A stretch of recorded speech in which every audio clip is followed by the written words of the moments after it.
কেউ যায় দিল্লি, কেউ যায় পিন্ডি, যুদ্ধ করেছে, প্রতিবাদ করেছে, কিন্তু এই দেশের মানুষকে ছেড়ে খালেদা জিয়া কোনোদিন যায়নি, কোথাও কোনো দেশে যায়নি।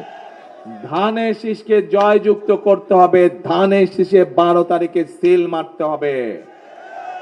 বিএনপির সময় এই দেশের মানুষের পাশে বিএনপি কিভাবে কাজ করেছে, বিএনপির সময় এই দেশের এলাকার স্কুল কলেজ থেকে শিক্ষা করে, নারীদের শিক্ষা থেকে শুরু করে বিদেশে প্রচুর মানুষ গিয়েছে। বিএনপি সময় দেখেছেন আপনারা কিভাবে বিভিন্ন কলকারখানা প্রতিষ্ঠিত হয়েছে, গ্রামগঞ্জের রাস্তাঘাটগুলো তৈরি হয়েছে, স্কুল কলেজগুলো তৈরি হয়েছে। সবকিছু যদি আমরা বিবেচনা করি, এই দেশে একমাত্র হচ্ছে ধানের শীষ বা বিএনপি যারা এই দেশের মানুষের কথা চিন্তা করে। আমরা দেখেছি অতীতে কি দেখেছি, যে কিছু হলেই পাশের এক দেশে চলে যায়, কেউ কেউ চলে যায় না, এখনো চলে গিয়েছে। আবার গতকালকে আমরা দেখেছি যে এক লোক পালিয়ে গিয়েছিল। কোথায় পালিয়ে গিয়েছিল জানেন? পিন্ডি পালিয়ে গিয়েছিল।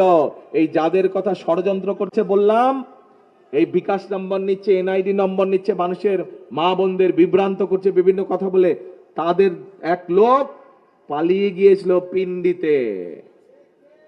পিন্ডি পালিয়ে গেছিল, কেউ যায় দিল্লি, কেউ যায় পিন্ডি, কিন্তু বিএনপি রয়ে গিয়েছে এই দেশে, এই দেশের মানুষের পাশে।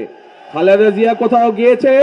খালেদা জিয়া এই দেশের মানুষকে ছেড়ে কোথাও যায়নি, মৃত্যুকে মেনে নিয়েছে, যুদ্ধ করেছে, প্রতিবাদ করেছে, কিন্তু এই দেশের মানুষকে ছেড়ে খালেদা জিয়া কোনোদিন যায়নি, কোথাও কোনো দেশে যায়নি।